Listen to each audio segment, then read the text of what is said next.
I don't care if I was born in one country that is not Africa. I identify with Africa, and I'm proud to be so.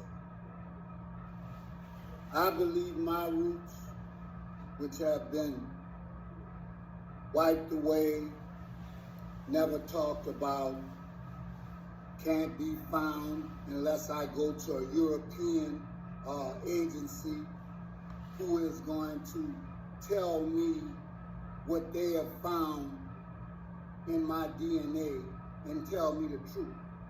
Everything that I've learned during my time on this earth that was taught to me by Europeans, 90% of it probably was false. So why should I expect him to tell me the truth now? But it doesn't matter. You know, after you get to be an adult, you get a choice. And I understand what I'm saying.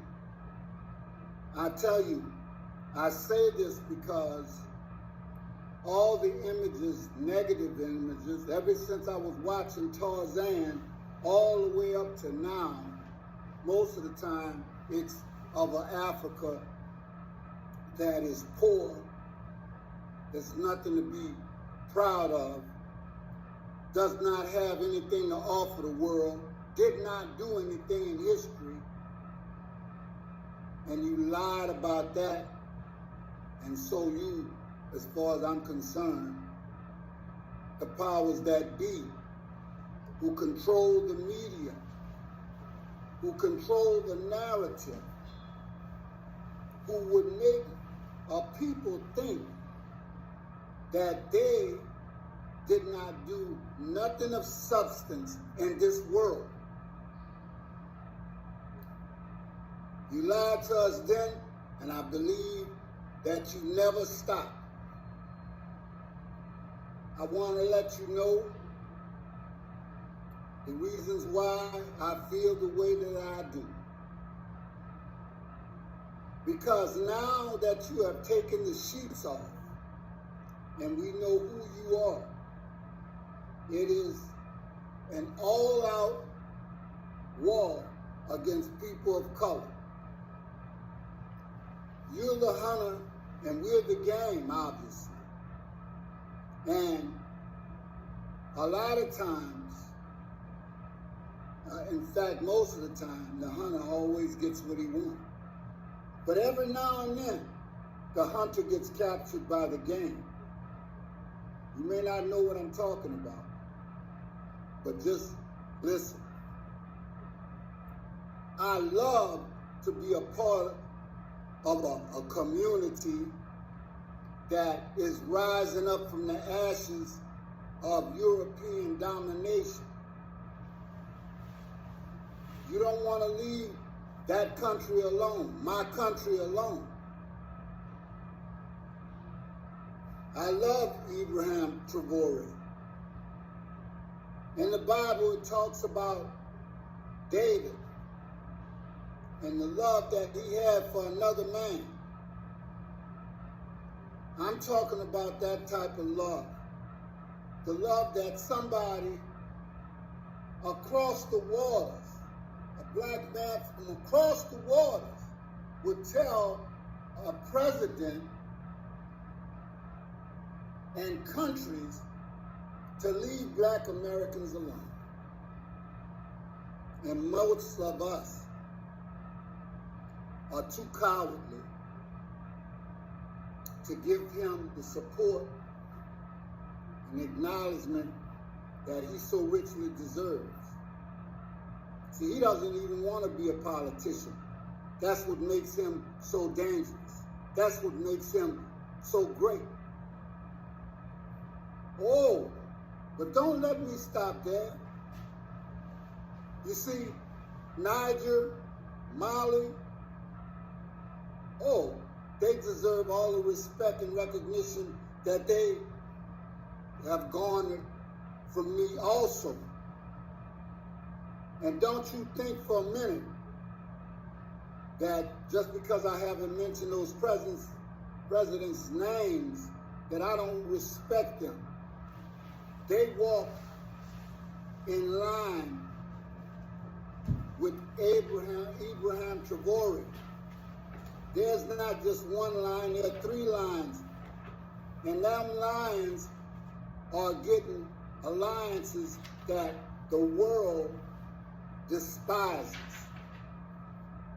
They do not want to see people of color together and unified. Mostly because unity amongst people of color means the demise of people that are absent or have an absence of that which makes you a person of color. I'm not going to talk about what I'm talking about right now directly, because you who are gray, you who are pink, you who have set up a system of white supremacy, who claim to be white yourself, you set up a system, a false system, by, number 1, killing everybody that you came in contact with. Every country that you visited, you first sent in the missionaries with their Bible, which came from Africa, the tenets of it, the foundation of it.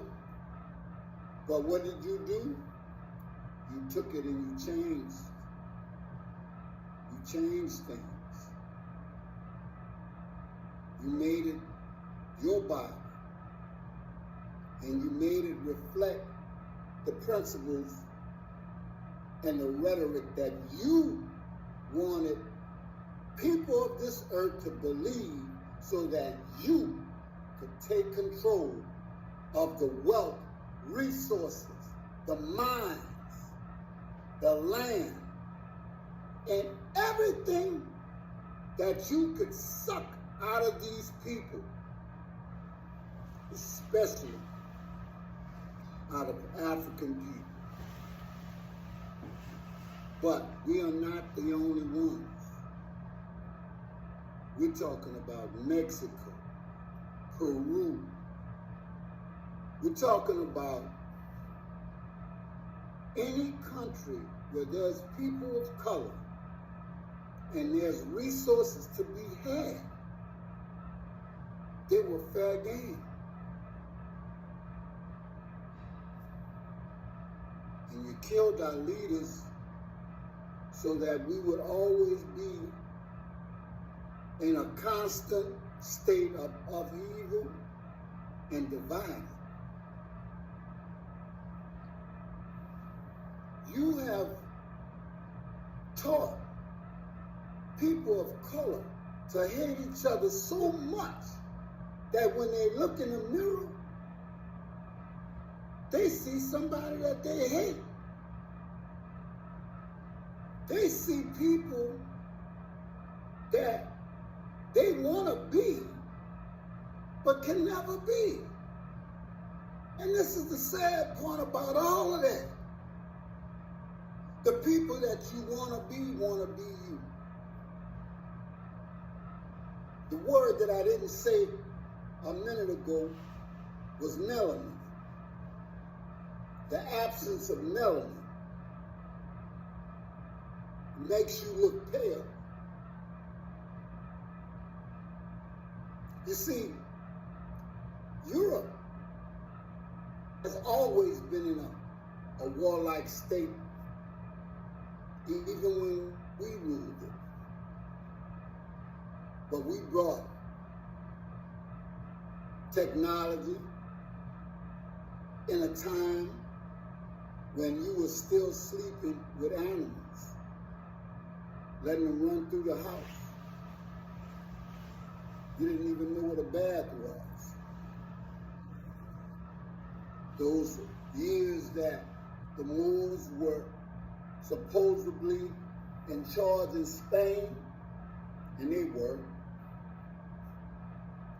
They brought education, hygiene, and some semblance of organization. You know, in Europe, they used to kill each other.